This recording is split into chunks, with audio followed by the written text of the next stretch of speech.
Tunghayan naman natin ang pagtatanghal na naganap sa NCCA Gallery na may titulong Malaya Clara, Malaya Ka Ba? Panoorin natin ito. Isang makabuluhang pagtatanghal ng sining ang muling bumighani sa mga bisita sa NCCA Gallery. Ito ay pinamagatang Malaya Clara, Malaya Ka Ba?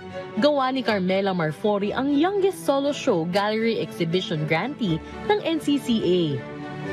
Ang exhibit ay hindi lamang pagpapakita ng visual na sining kundi isang malalim na paglalakbay sa konsepto ng kalayaan. It's a show that questions freedom. So lahat po ng artwork ko dito is iba-iba po siyang stages ng pagiging bata, paglaki ng isang babae. And ngayon po sa generation natin, na-realize ko po na kahit kami po, tinatanong namin na ano ba talaga yung freedom.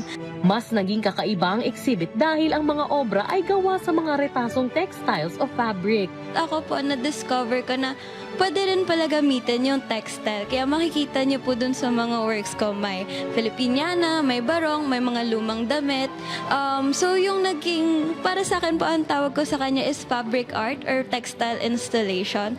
Kasabay ng exhibit, nagkaroon ng isang interactive na paper marbling workshop, isang free form of art gamit ang acrylic paint sa tubig. To the young artist, ako po myself, I'm a very young artist. Kaya po sa mga mas younger pa sa akin, ang message ko sa kanila, habang bata po, enjoyin nyo na yung art. Kasi kapag nahanap mo na yung enjoyment mo sa arts and crafts, hindi ka matatakot i-pursue siya paglaki mo.